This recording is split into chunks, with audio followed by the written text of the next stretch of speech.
I just want to check my balance, the little black girl said, her voice soft, almost scared, as she stood in the middle of the city's richest bank with dusty cheeks and a card she held like it was the last thing she owned in this world. People turned. Some stared, some smirked, and one millionaire actually laughed. But in the next few seconds, when the screen lit up, every whisper stopped, every smile disappeared, and that millionaire's face changed completely. Because what he saw, no one in that bank was ready for it. Wait, before we continue, if this story already has you hooked, hit subscribe right now and tell us where you are watching from in the comments. I want to welcome you, specially. Today's shout out goes to Sarah from Oregon. Here on this channel, you're not just watching stories, you're part of them. Stay with me.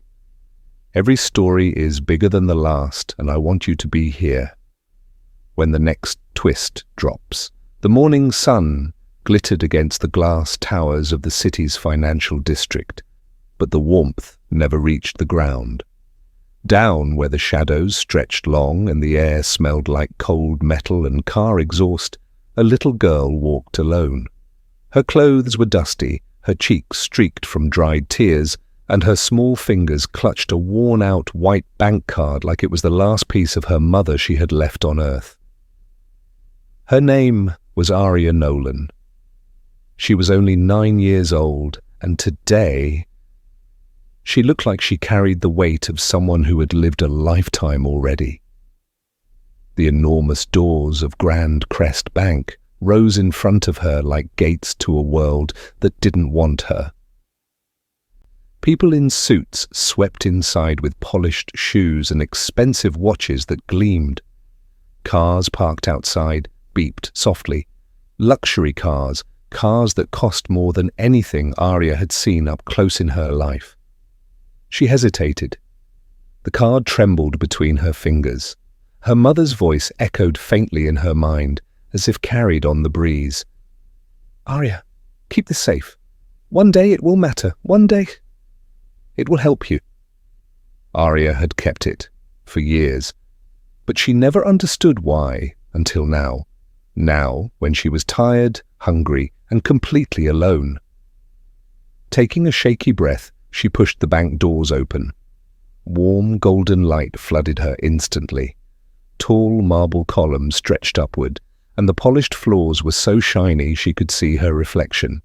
Small, lost, out of place. People turned as she stepped inside. Confusion washed across their faces. Some looked annoyed. Others stared at her clothes, her hair, her tiny shoes that had holes in the bottom. No one smiled. No one asked if she needed help. She had already learned this part. Grown-ups in places like this rarely saw kids like her as people. More like a disruption. A question mark. A reminder of things the world preferred to ignore. Aria lowered her gaze, hugging the card to her chest as she approached the line for the bank tellers. Her voice was almost invisible when she spoke. Excuse me?" No one looked. She tried again, a little louder. "Excuse me, I just want to check my balance." A few snickers rose from behind her. Someone whispered, "Check her balance? With what, pocket lint?" Aria swallowed hard. The words stung, but she didn't turn around. She just waited, small and stiff, forcing herself not to cry in front of strangers. She couldn't cry here. She needed to be brave, even if her bravery felt borrowed, fragile. A woman in a navy blazer finally waved her forward. Her expression was tight, the way someone looks when they're trying to finish a job quickly. "Next." Aria stepped up to the counter. "Yes," the teller said, already typing something on her computer. "Do you have an account with us?" I think so," Aria whispered. "My mom, she gave me this card before she passed away." The teller paused, her expression shifting for a fraction of a second.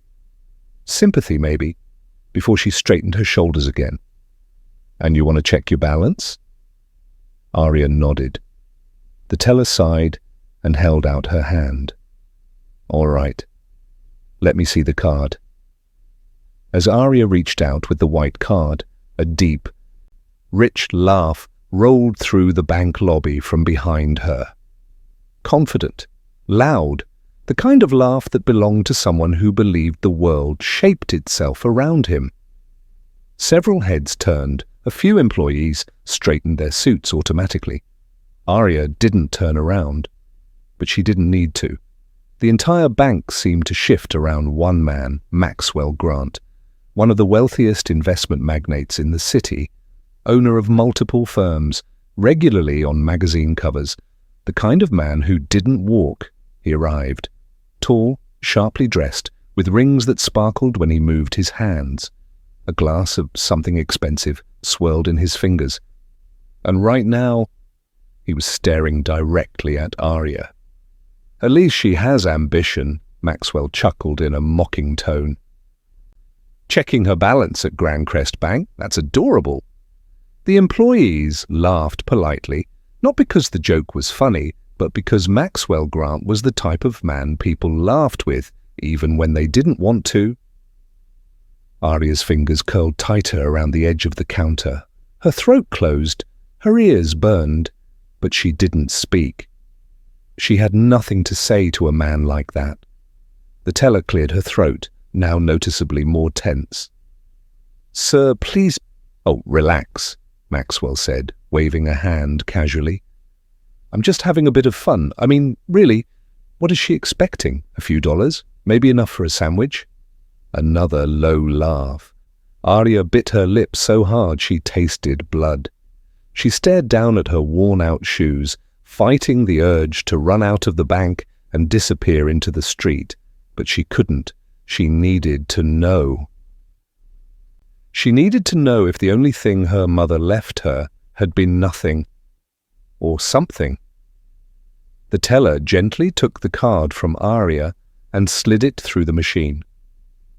For a moment, nothing happened. Then, beep! The screen flashed brightly. Then again, beep! The teller frowned, not annoyed this time, confused. She typed something, waited. The computer made another sound, different this time. A deeper alert. Heads turned. Another employee from the back lifted his head. Maxwell crossed his arms, amused at first, but slowly the amusement faded. "What's going on?" he asked. I'm not sure," the teller murmured. She typed faster. Screen after screen opened. More alerts popped up, not small ones. Priority notifications. Arya stepped back, scared she had done something wrong. Did I break it?" she whispered. The teller didn't answer. She was too focused now, her eyebrows knit together, and she leaned closer to the screen as if she couldn't believe what she was seeing. Another banker approached, then another. 3 adults now stood behind the teller, staring at the glowing monitor. Maxwell's curiosity sharpened. Well, what is it? Does she owe the bank millions or something? Nobody laughed. Nobody spoke at all. Then the teller finally exhaled, slowly, shakily, as she whispered, Oh my goodness." Arya tensed. Is something wrong?"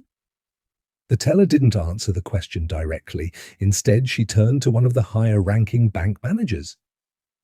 "You need to see this," she said quietly. "This account, it shouldn't be dormant. It shouldn't be unflagged. This is a priority-level trust." Maxwell scoffed. "A trust?" For her? But the teller kept reading, and not a small one. "This is a—" She froze mid-sentence, her mouth parted in shock. One of the other employees whispered, Is that number real?" The banker beside him nodded, stunned. "It's real." Maxwell stepped forward now, all humor gone. "Let me see." The teller hesitated. It was confidential information. But after a moment, she tilted the screen slightly, so the manager and Maxwell could catch a glimpse. Maxwell's jaw dropped. The glass slipped from his hand and shattered on the marble floor. He didn't even notice, because on the glowing screen, the numbers were undeniable. Aria Nolan, the little girl standing alone and dusty in his bank, wasn't poor. She wasn't carrying a worthless piece of plastic. She wasn't holding on to a forgotten card from a forgotten life.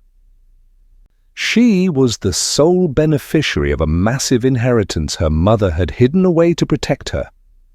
An inheritance worth more than Maxwell Grant's companies combined. And in that moment, the entire bank lobby changed. The people who smirked earlier fell silent. The workers who ignored her straightened up. Maxwell Grant, the millionaire who laughed at her, stared at the child as if seeing her for the first time. And Aria. Aria just stood there, swallowing hard, her voice barely a breath. "So, do I have enough to buy food today?" The teller's eyes softened. "Sweetheart," she whispered, "you have enough to buy anything." The card, the one Aria carried like a fragile piece of her mother, wasn't just important. It was life-changing. And every person in Grand Crest Bank suddenly understood one thing: the little girl who didn't belonged more than any of them. The teller, a young woman with stiff posture and calculating eyes, stared at the little white card resting on her counter. She didn't touch it at first. She didn't even breathe. Her gaze flicked from the card to Aria, then back again, as if the sight of them together didn't make sense. Behind Aria, the lobby buzzed with whispers. Someone muttered, "Why is she here?" Another said under their breath, "She must be lost." But Aria didn't move. Her hands were clasped tight, and her feet stayed planted on the floor, though her legs trembled. She forced out the same quiet words she had repeated 3 times already. "I just want to check my balance." The teller finally pinched the card between 2 careful fingers, the way someone might pick up something delicate or suspicious. She slid it across her desk, inserted it into the reader, and typed in a few commands. For a moment nothing happened, just silence. The soft clicking of keyboards, the hum of air conditioning, then beep, beep, beep.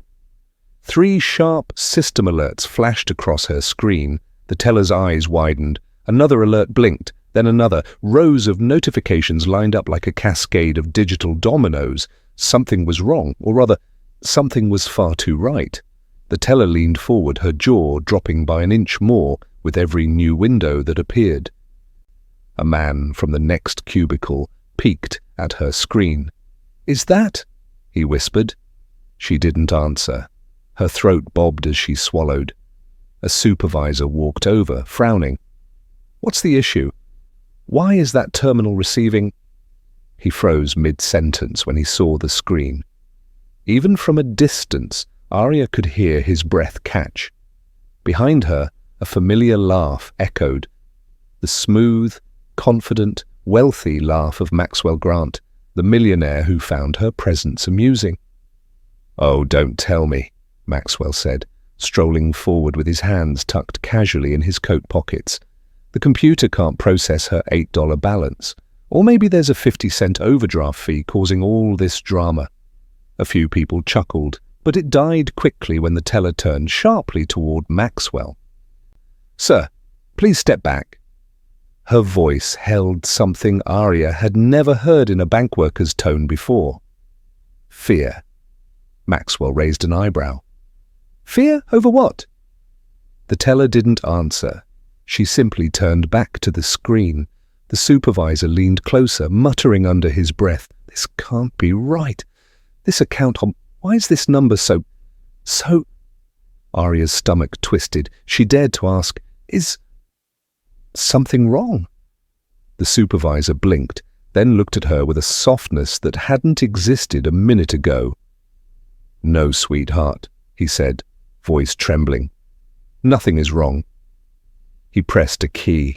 The system finished loading, and the balance appeared. A number so large, so impossible, so life-changing, that for a full 10 seconds, the entire bank went silent. No phones ringing, no footsteps, no voices, just stunned, breathless silence. Maxwell leaned in slightly, still wearing half of a smirk, unaware that the world beneath his feet was about to shift. He saw the number, he blinked, his smile vanished, the colour drained from his face and his jaw dropped open so far he could have swallowed his own pride. One whisper cut through the air. "Is that millions?" Another voice answered shakily, "No, it's more. Trust funds, protected assets, investment portfolios older than Arya herself, a full inheritance her mother had shielded away, untouched until this very moment." The teller exhaled shakily, almost reverently. "Arya," she said quietly, this account belongs to you." The little girl's lips parted, but no words came out. Her hands trembled at her sides. She looked from the screen to the supervisor, then to the millionaire who had mocked her. The room blurred with tears she didn't even realize she was holding back.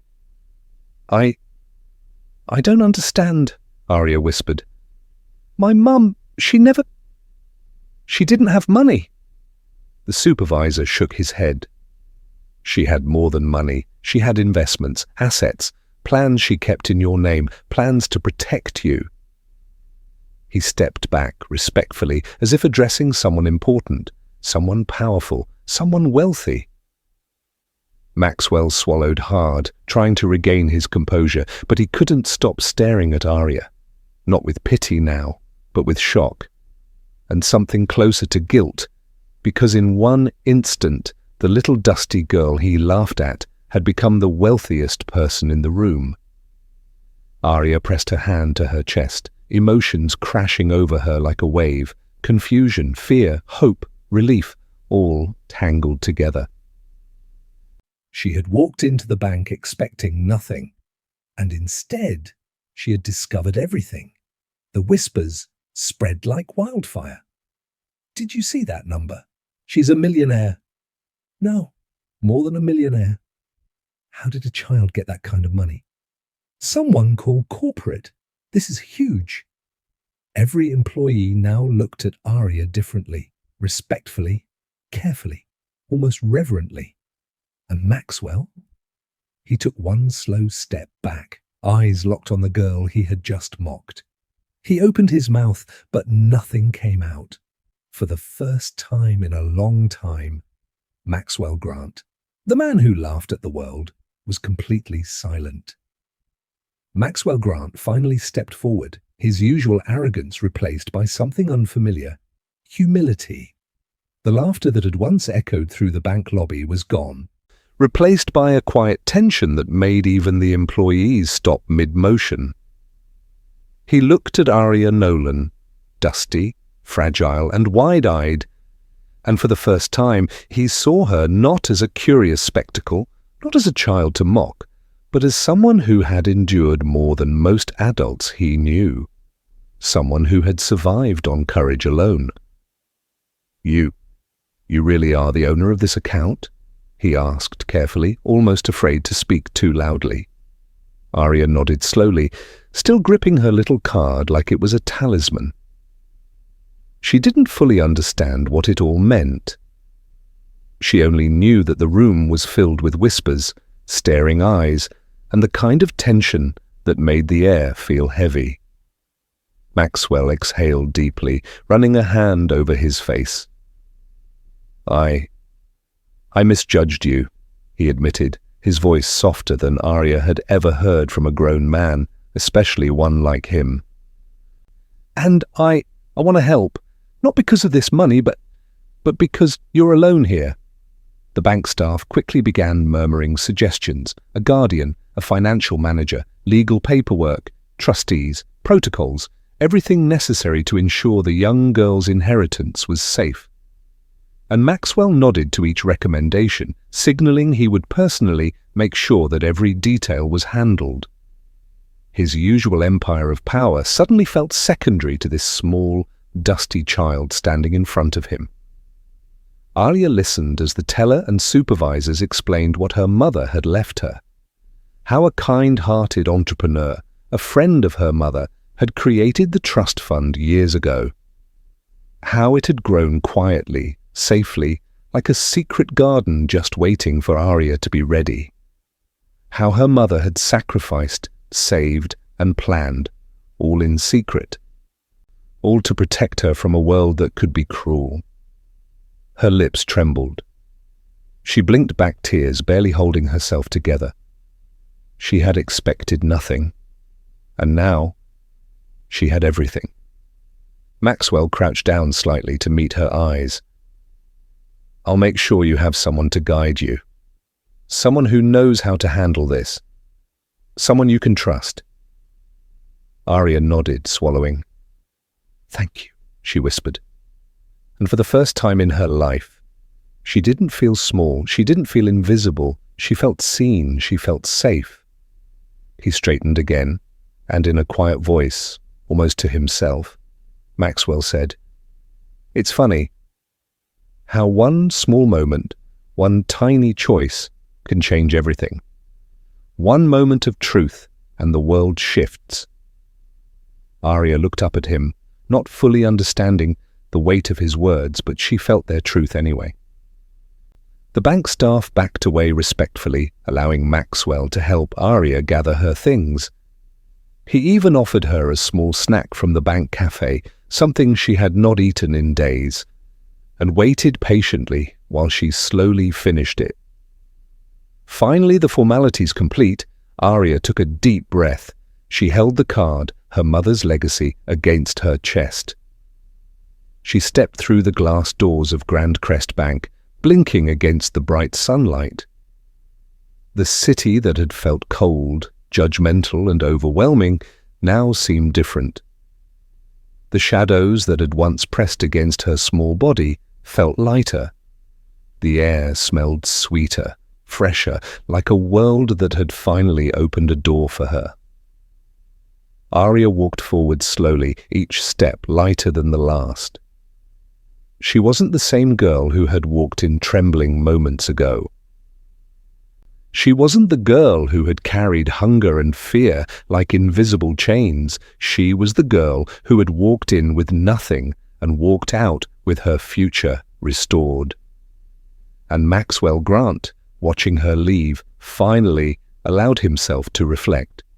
A millionaire, a man used to winning, used to controlling, used to being untouchable, humbled by a little girl who carried only courage and hope. Sometimes he realized the smallest moments were the most powerful. A simple choice, a kind action, a girl asking to check her balance.